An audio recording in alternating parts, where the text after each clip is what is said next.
Welcome to a brand new episode of Lunch with Doug Plus, a unique and fun experience brought to you by the Music Exerbia Project. We are here today thanks to the generous support of our esteemed sponsors. John's Barbershop, located at 121 West Cherry Street in Nevada, Missouri. Open Tuesday through Friday, 10:30 a.m. to 6:30 p.m. Walk-ins only, no appointment needed. The American Legion Post number 2, located at 402 East Cherry Street in Nevada, Missouri, newly remodeled with a clean, fresh look.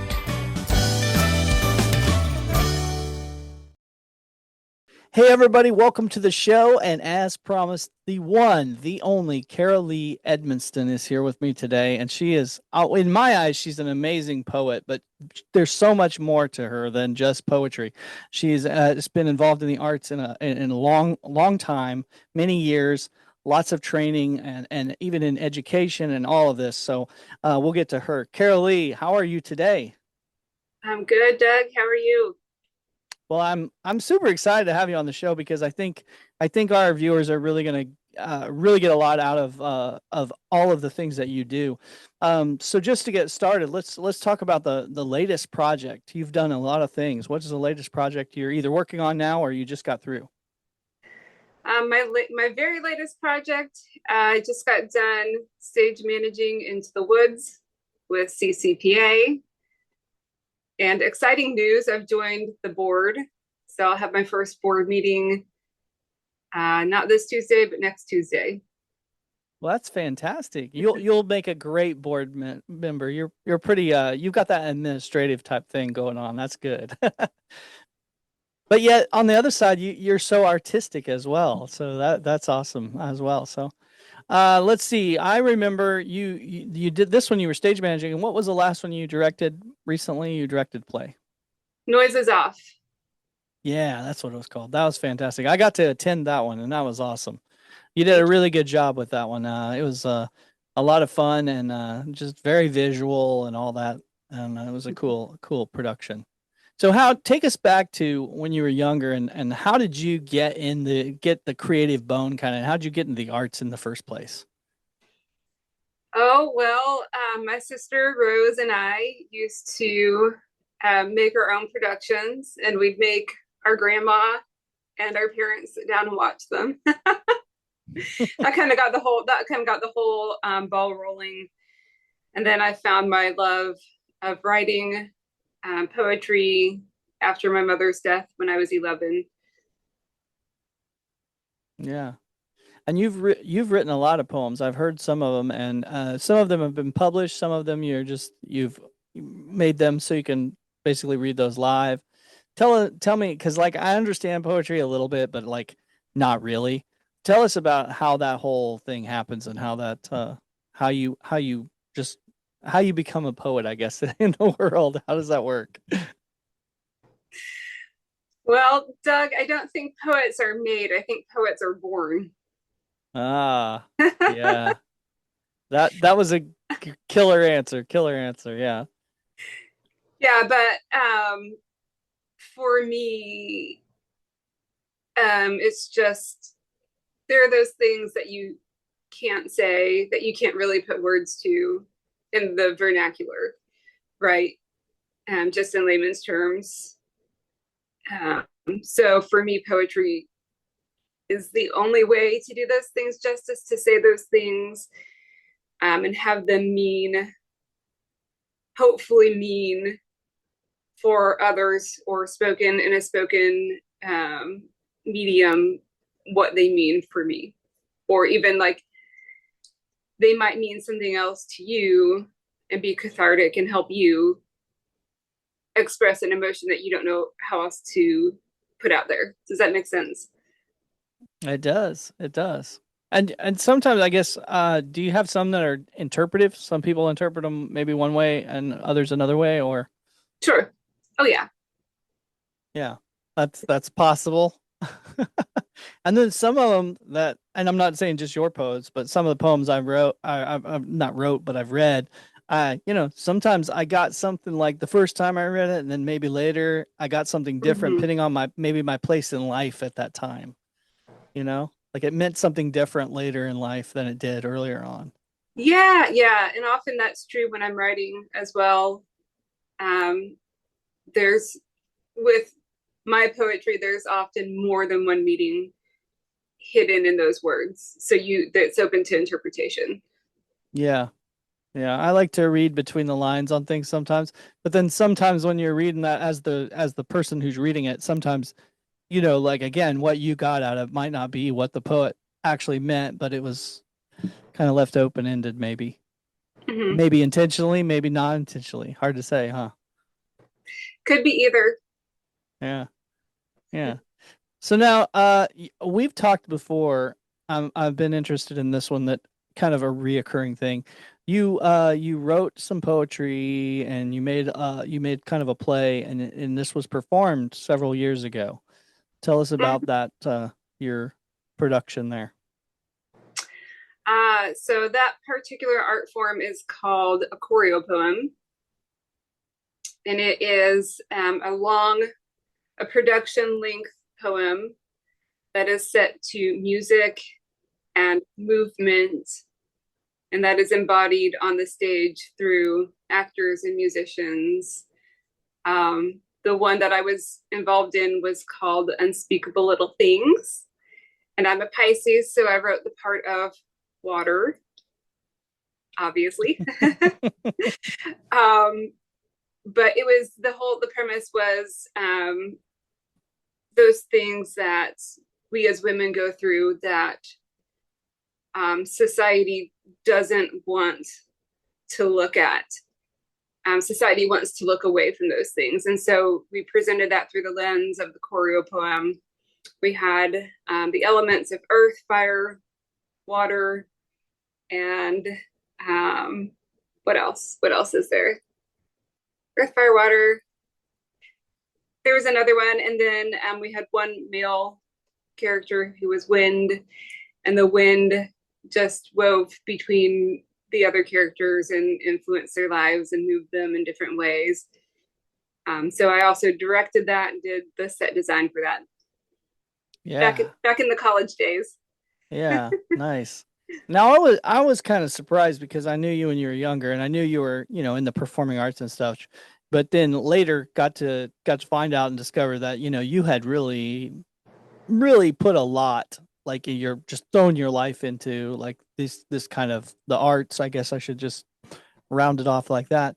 So and then later, more recently you've gotten back into this like more kind of uh I mean, full time is, I guess, is an understatement for arts because arts takes like times two full time, really. But you're back into this, and I guess from going through life and having all this stuff going on, what I think what is the biggest like maybe biggest take from I don't know how to word this question necessarily, but the biggest take that you're getting in your life that you can also like with it now maybe that you couldn't do when you were younger that you can express better and put out there? That's not a very good, that's a really open-ended kind of question, but you get something in doing all these different things because you're such a wide diverse arts, all this arts, and then you come to it and then like now you I guess what I'm saying is you probably have something really solid to say maybe, and what is that kind of that message I guess that you're now able to say maybe through arts, if that makes any sense at all. I think so. Well, it said that life imitates art, right? And Mm-hmm. so as we grow and mature, so does our art. Um, my poetry style has changed quite a lot through the years. It started as just an outlet for me, again, to say those things that I couldn't say out loud.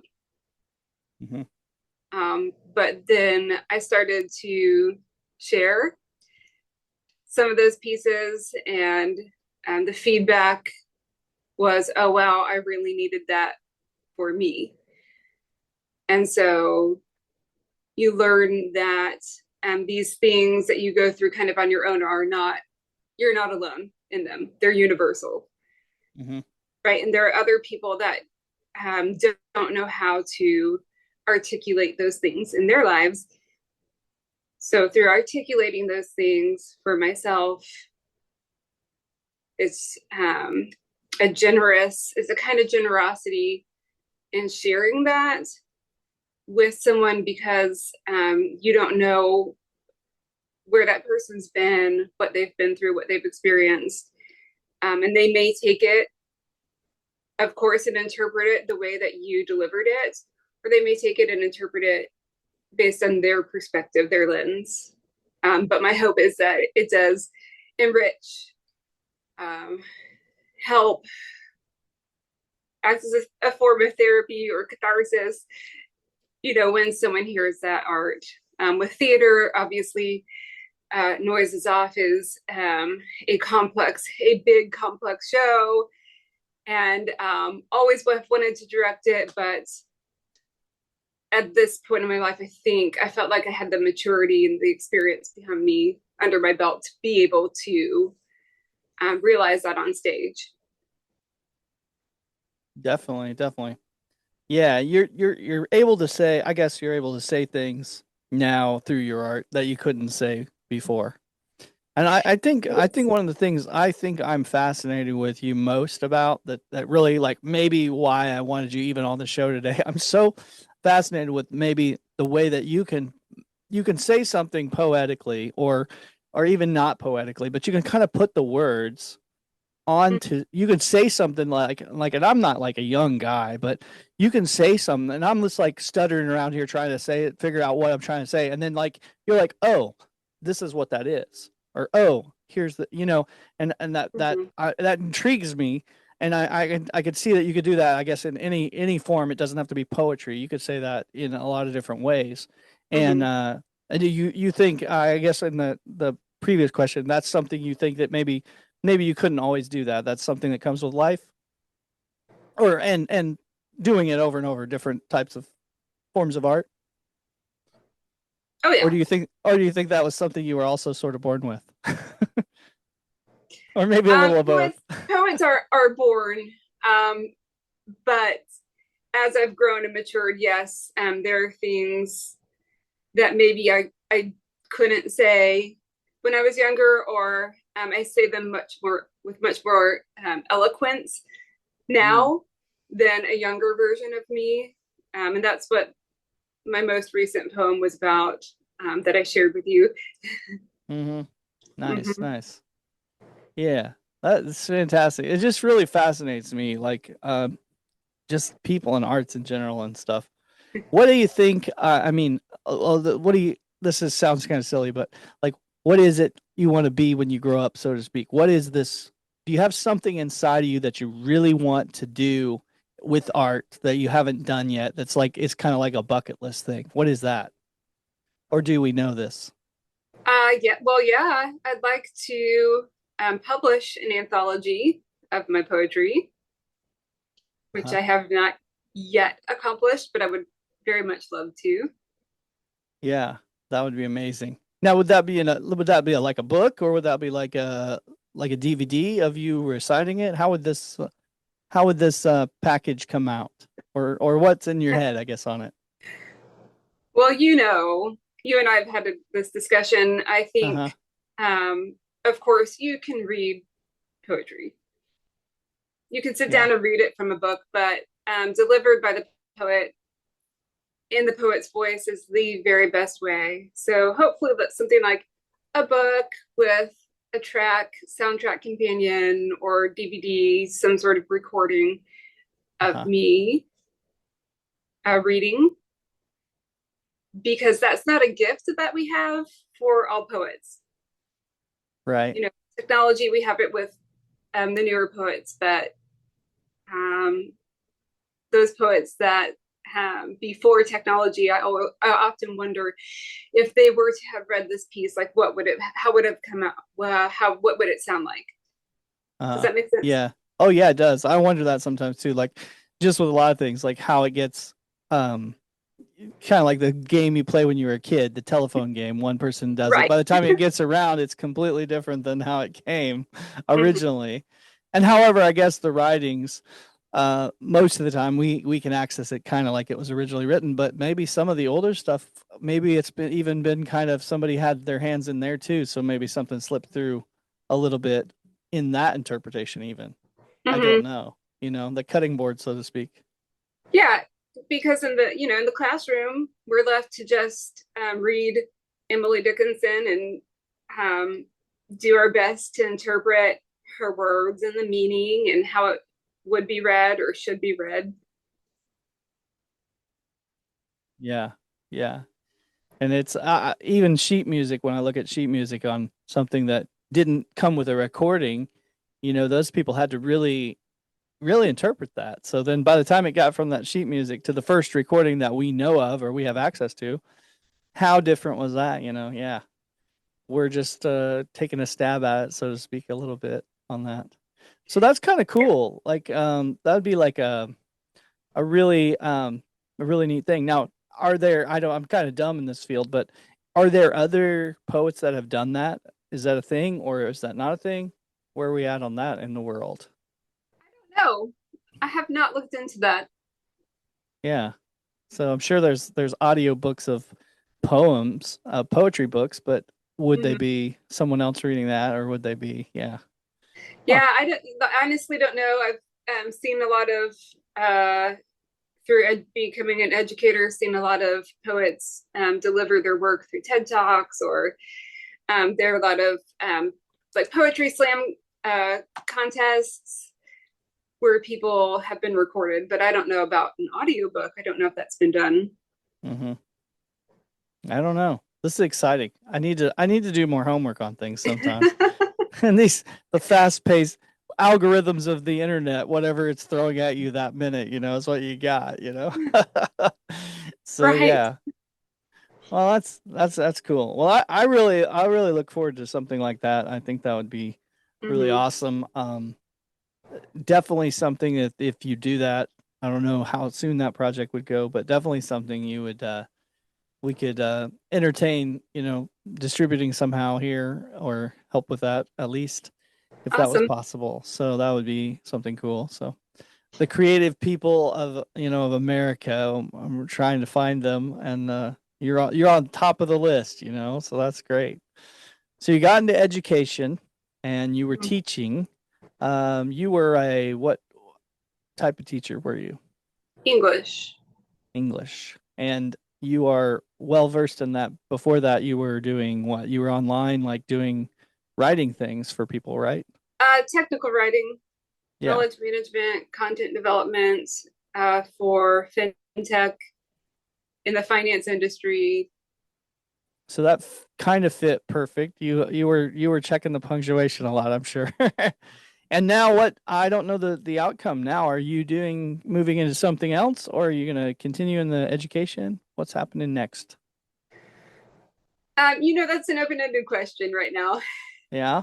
Okay. We'll put your phone number on there. Hire Carolee. No, just the I'm book. currently, this summer, I am getting some project management certifications. So I'm thinking, um, teaching is a calling, Yeah.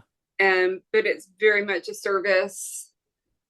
I'm thinking I'll be grateful for the time that I've done it, but probably moving on to something Uh, different. yeah. Well, Hmm. but it's going to add a great skill set to what you do too, Oh, and how you absolutely. and that the whole thing is you always pick up something and everything. Yeah. People are always at Absolutely. people Those are always lives at. that have touched mine and the lives I've had a chance to touch, you Uh-huh. can't replicate that anywhere else. And it's a huge opportunity to grow. And when you see the world through young eyes, it's amazing. Yeah. Well, and you probably were a real blessing to them at that time, having somebody that has the kind of experience in this with Mhm. you, and just the rounded about person that you are, that goes along with life and everything. I'm sure they got a lot out of having you in that there.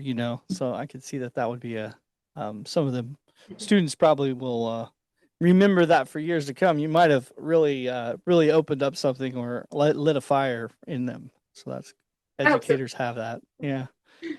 I'm sure that's happening. So yeah.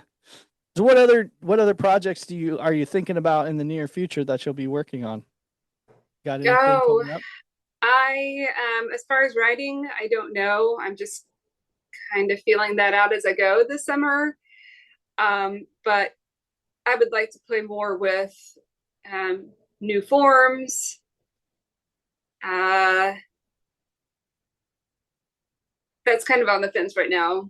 Um, but I am directing again next season for CCPA, a play called The Crazy Little Cafe Called Love, again over Valentine's Day weekend. So I'm very excited about that.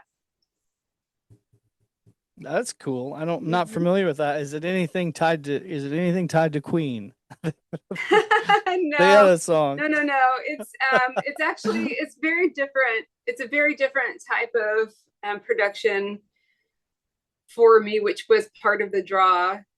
It made Uh-huh. me like that made me kind of sit back and think harder about accepting, but it's kind of the draw for me because it's a smaller show in terms of being more intimate. It is a very lighthearted, fun, witty, let's just have some fun kind of play. And I'm Uh-huh. used to directing things that are very avant garde and sort of deep and interpretive. So, Yeah, definitely. Well, mhm. that'll be exciting. When's the run date on that one? Or do we know Oh, yet? it's over the Valentine's Day weekend. Nice. Again, yeah, I don't have the exact dates, but um, it's a nice little play about a cafe called Love, and I hope That'll it will bring joy, spark joy in people over Valentine's weekend when it's yeah, cold and have somewhere warm and cozy to go, have some laughs. definitely. Yeah, the Mhm. timing sounds good. The placement sounds good. So yeah. Now Yeah, you were the playwright is Luigi Januzzi, and I don't know if you've heard of him, but his works are very light yeah. and witty and funny. I have heard the name probably because of you, maybe, but what is his most famous piece? I might have seen it.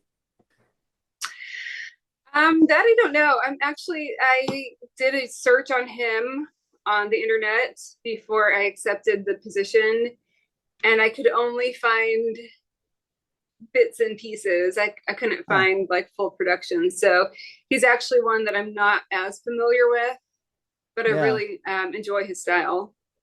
Wow. Well, boy, it sounds familiar. I don't think I'd talked to you about that one before, but the names sound familiar. I want to Mhm. think that I'm gonna have to look it up now, but I think I've seen one um from him. Something that name is really familiar. Yeah, his Anyway, works seem very approachable. You know, mhm, if you're the type of person who's not a theater person, yeah. um, his work seems very approachable to me, relatable. Uh-huh. Well, yeah, that's what I was thinking, and maybe actually, weirdly enough, maybe I have seen this particular play. Maybe that's the one. It sounds. I gotta look this up now. So I'm like, what? Why did I know that? But maybe I have seen that one.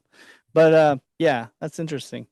You said before you were looking at also experimenting with other forms. Now, was that going to be just writing, or was that you're talking forms of art in general? Forms of poetry. Just forms of poetry. Okay. And Yes. what? Now we've talked about this a little bit, but obviously I'm kind of slow sometimes. But what is your kind of your specialty in poetry form, like the way you have, or I know you do different types, but what do you think kind of you're the most, Yeah. your specialty, I guess. So up until now, I've done a lot of just free verse, just writing as it comes to me. I don't typically, I like symmetry. I like symmetry and balance in my pieces, but I don't typically follow a form. One of my most recent poems that you have also heard is something called the Sistina, and it's just such a beautiful poetic form. It was a challenge.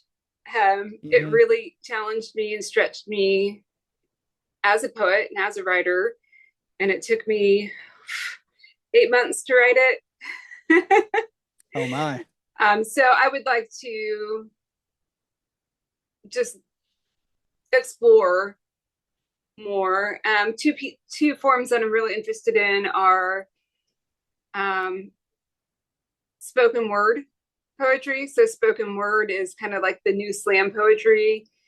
It's very narrative.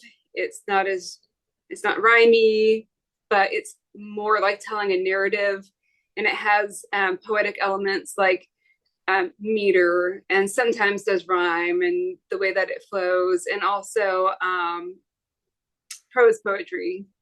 Because every time I try to write a piece of prose, it comes out like poetry. So it's very like prose poetry is very appropriate for my writing style. Yeah. Cool, cool. Mm-hmm. And what do you think other ones yeah, I know you said a little bit there, but what ones that have you not done yet that you would like to do, work on? Oh, I mean, the sky's the limit. What about this is kind of an interesting question too, because I'm always thinking about like fresh and new things. Like what how does one come up with a new form of poetry? Is this when something new arrives? Or have they been like these forms have been there for years and years? But how does this arrive? Like what if you decided you wanted to come up with the, the Carol Lee form of poetry? How would you do something like that? Yeah, I that's a great question. Some of these forms, I don't know how they originated, but they've been there and they've stood the test of time, and they're still with us, and those are so beautiful, not only for the finished product that comes out of that form, but their traditions and their history. Things like slam poetry, spoken word poetry, they're contemporary, they're new, they speak more to the way that people talk and consume information in this day and age. I don't know how they came about, I'll be honest with Mm-hmm. you. But I did used to do some poetry slams when I lived in Chicago. So it's just a good Yeah. time. That's a good time and a good bunch. Um, Yeah. Very free and open and inviting and accepting in that form. But if I were to write my own form, um, I don't know. I'd have to think about what to call it. Yeah. Yeah, I But just I definitely like each poet. I think each poet definitely has their own sort of voice, very specific to themselves, and that could over time become a form in itself. yeah, I for Mm-hmm. sure. I Just mean, the the only way that you craft those words together and you link them and they flow. yeah, definitely. Yeah, one of the things that I got fascinated with was, and like I said, I really don't know that much about poetry. I'm not some kind of expert by any means, but I read a lot about Shakespeare, and we always Mm. Shakespeare's kind of like a go-to in a number of things, in the theater and poems and stuff. But Shakespeare always made up words, and I didn't realize this until I was Mm. learning about this. And like he didn't have a word for it, he would make one up, and I was like, I'm so fascinated with that. And I'm just like, I guess on this whole journey that with these interviews that we're doing with people like you and creative people are on here on the show, and sometimes I know I'm bouncing around with questions all over the place, and it's like, what are you trying? What is Doug trying to discover with this? And I think about the future a lot, and I think about Mm-hmm. like what will and that's why I was asking about new forms of poetry and stuff, and what do you think is coming in the near future in the poetry world? Doesn't have to be just the poetry world, in the arts, performing arts world. What new things are happening in the next few years that you're seeing? Maybe trends, or maybe what's coming down the pipe in that field and in those fields, I guess I should say. Well, it's interesting. Of course, you don't have to give you a history lesson now. Yay. it's interesting that you mentioned Shakespeare because at the time he writes in a form called iambic pentameter, Hmm. and at that time, and even through the many eras since, iambic pentameter most closely relates to or mimics the way that we talk, mimics Hmm. speech in a Right. way in poetry. And so for him, that was in his time, that was the new modern. You know, Right. even though we think about it as being outdated, and sometimes we read it and we're like, oh, I don't understand this. I don't get what he's trying to say. Obviously, times are changing. Technology is huge. Um, I personally love trends, not only in writing, but also in the theater, where you incorporate multimedia. So recordings, projections, um, of course, digital art, music, much like a choreo poem. You know, these things all inform how we relate to and how we react with art, right? And the younger generations are so sort of, I don't know, it's almost like an umbilical cord to the tech. They're so kind of like that's their mother's milk, and that's part of them. So I think that yes, as we evolve in the arts, we do have to embrace the younger generations. We need to embrace that technology and incorporate it, Yeah, for sure. or we'll lose our audiences. Yeah. Well, Mm-hmm. yeah, because the younger people will expect certain things. Yeah. Yeah, that's interesting to think about. I guess I Yeah. what as you're saying this, I'm starting to think about now, like what poetry go is there some visual poetry visual? What kind of terms or names for stuff are there if you had poetry with visuals? Rephrase that question. Well, I don't know what exactly what I'm asking, but if you Mm-hmm. entangle poetry with like visuals, you were talking about maybe like when you're saying the future as in like digital media and stuff, but even not digital, like I don't even know about this. I don't even know it exists, what it would be called. But if you had like a picture of some sort with poetry, when there's pictures and poetry together, Mm-hmm. what would that be called, or could that be a new thing? I mean, I guess you could label it if you wanted to. Actually, the Spiva Art Center, oh gosh, I might get this wrong. I don't remember if they're in Joplin or Springfield, but unfortunately, I didn't have the time to write the poem.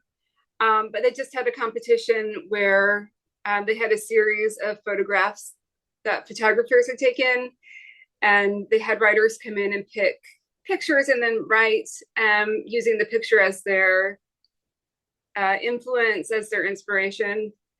So I did pick a picture, but unfortunately, I didn't get my piece written. Oh wow.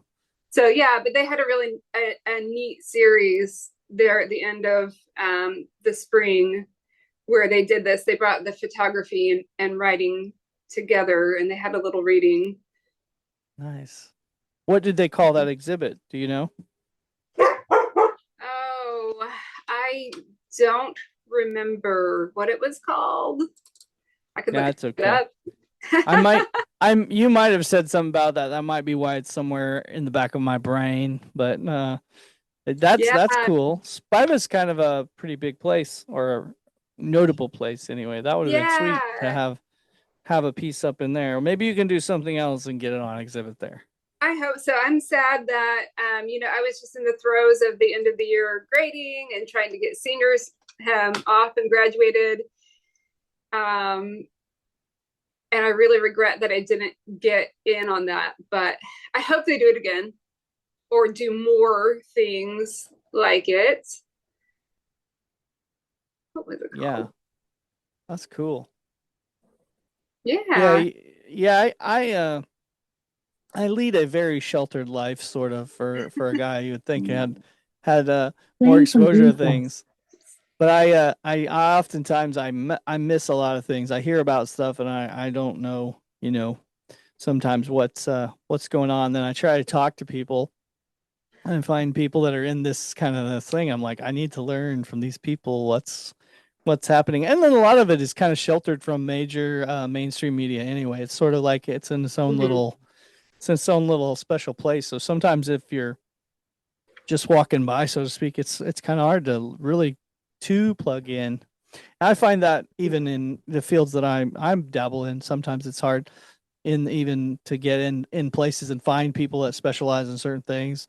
Or me, most of the time, that's another thing I'm fascinated about you. It seems like you frequently you know what it's called. You have like a name to go with it, and I'm like, yeah, I didn't know that. I have no idea. I have no idea what it's called. But once you know what it's called, then you of course you can find it. You can get more information and you can get deeper into it. That's just which is great. So Yeah, sometimes it's just finding the right pockets, the right communities of people, yeah, and yeah, getting plugged in with them. definitely, definitely. What do you think? I mean, for you, like, and you're pretty plugged in kind of a large circle, really. Uh, like, how do you what I guess if somebody was kind of any of these different things they were wanting to kind of get more into it, what how would you give them any recommendations on how to kind of move forward in that? Yeah, so for the theater, obviously, if you have a community theater, get involved. The best way to get involved, especially with CCPA, is just to show up for auditions. They do have a presence on Facebook. So they do have a Facebook page and they post when auditions are. So like maybe you're not an actor, right? Maybe you're not an onstage person. That doesn't matter if you want to be involved behind the scenes, set design, set building, directing, stage managing, crew, all that. Like it's the best thing to do is show up at auditions and speak to the director and let them know what you're interested in. There's always a place. They always need help. They always need hands.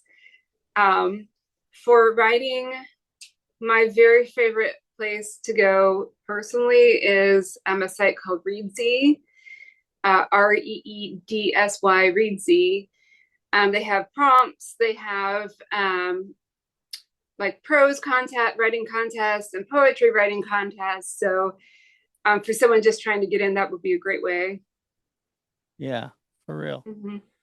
Nice, nice. All right, I've danced all over everywhere, and now You and have, now and I we've apologize. I probably haven't answered all the questions because we bounce you somewhere were else. you're fantastic. You're fantastic. Dealing with me is a it's an art of its own, I think. So, but I guess what I want to touch on instead of me just asking a question before we, kind of conclude here, like you probably have some sort of message that you have within you that something you want to kind of tell people. I hear you we have they're all ears listening to us. What kind of things would you like to share with people that I may have not asked about, or even a project or something you've got coming up?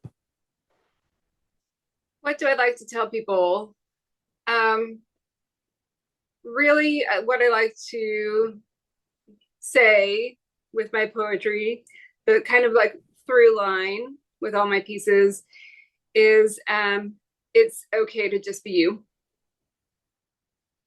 It's okay to be authentic and to be messy and not have this kind of perfect life and for things to go wrong. Because at the end of the day, I always land on my feet, right? So I think Mm-hmm. at the end of the day, if you have these creative outlets, you're going to land on your feet. Um, with creative communities, you not only have expression and this sort of freedom of expression you don't get anywhere else, but you also have a community. You have a community of people that have like interests and have your back, and they're like a safety net. And it's just beautiful. It's a beautiful thing. So it's okay to be you. Be authentically messy. uh, and it's clear that I don't have a problem with that. I am totally messy. So if somebody's watching, they want to collaborate with you or get you involved on one of their projects, what would be the best way they can reach out to communicate with you on something like that? Yeah, the email I check most is the one that you have is kjedmisten at gmail.com. Mhm. And if So there's yeah, anything that perks your interest, what kind of projects would you maybe be kind of interested in? If I mean, you're probably open to all kinds of things, but if somebody had sure. Well, what really piques I've your seen interest? I've seen poets do this really cool thing where they write collaborative poems together, and a lot of times it's like a call and answer. Like one poet will write part, and the other will write another part, and it'll be kind of like a back and forth. They're so beautiful and wonderful. So in the poetry vein, like definitely choreo poems, love them. If anyone out there wants to write one, hello, I'm open.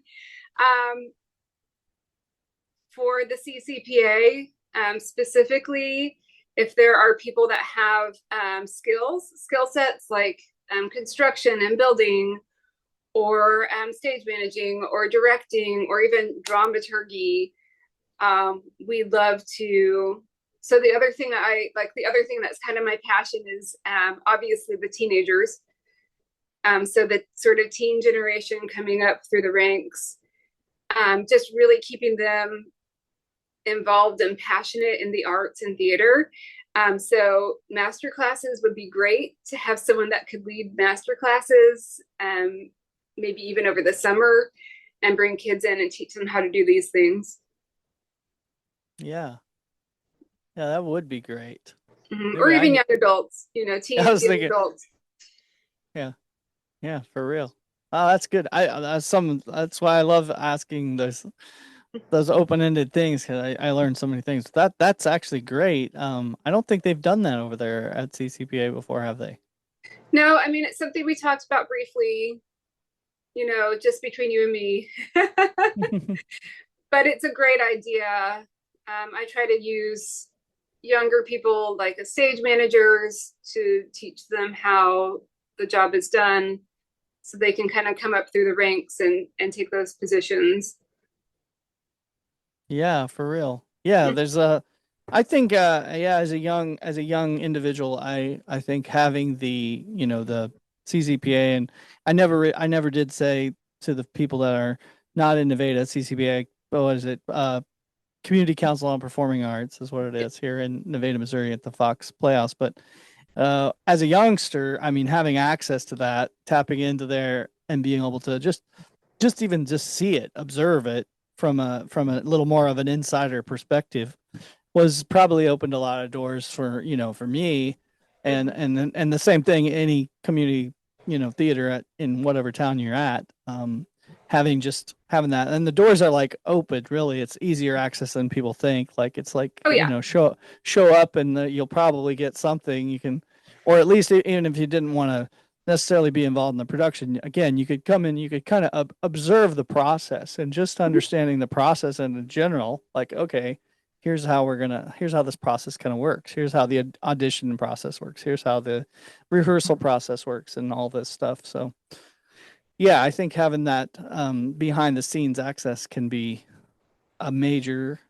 uh, a benefit, or even just inspire people to do whatever it is their creative form may not be putting on a play, but having that kind of thing just gets the gears rolling. Oh, okay, well I could do this in whatever it was. They go write their book or write their movie, whatever they're wanting to do, Maybe, Yeah. probably. Well, theater also teaches a lot of priceless life skills.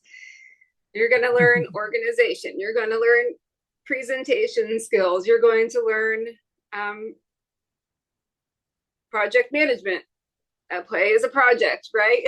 You Yeah. might learn building skills, construction, um, how to relate to people, one-on-one expression.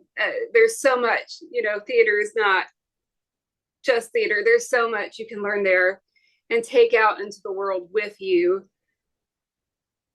Yeah, for real. One of the things I was excited about recently is I know you guys got a over there at the Playhouse, you have a concession stand manager now.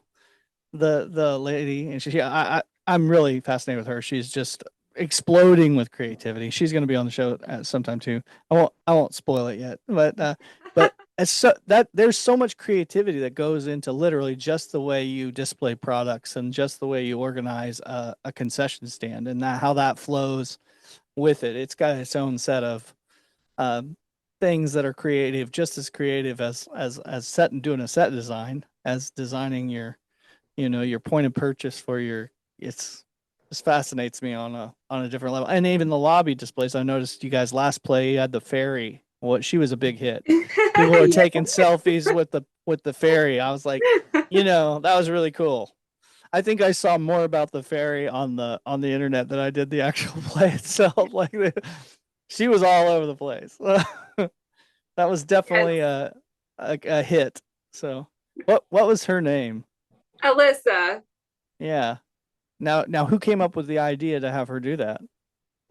That was our director, was Crystal Bridger. Oh, Crystal, yeah. Oh yeah. Mhm. Crystal also blooming with creativity. That she is a fantastic lady. Yes, and if you didn't catch it, her little dog Dolly was dressed as a little princess every night during. Oh my goodness. So cute. That's fantastic. Oh wow. I've met Dolly before, but I've never seen Dolly in the costume. So that's good. That's good. All She right. definitely worth coming to see one of Crystal's plays to see Dolly. Yeah. Yeah, for sure. That's wonderful. That's wonderful. Well, all right. I gotta get out of here. I know you've got stuff coming up and everything. And one more time, if I missed anything you want to share with us, let us know, and then we'll get out of here. All right. Thank you for having me. I appreciate it, and I appreciate you putting up with all my dizziness as an interviewer. But it's great to have you, and I'm excited about your February production coming up. I know that's a ways off, but that'll be great, and It'll maybe we be can here talk. before you know it. Yeah, it goes by so quick. So maybe we can talk again when you get things rolling for that. We can talk more about that specifically or something. And of Sure. course, if you have anything that you come up with in the meantime, just shoot me a message, and we can get an update and get you plugged in. Okay. Awesome. Well, thanks for listening to my ramblings on all things art and poetry. Yeah, I learned a lot. I learn a lot every time I talk to you. It's so fascinating. You're such a fascinating person. I always have some sort of, I was taking notes too, by the way. Oh, So I always get exciting great. things. Yeah. There'll be I there'll be go a quiz. yeah. I leave inspired, and I hope our audience, they leave inspired as well from these talks. Thank you. Yeah, thanks, Carolee.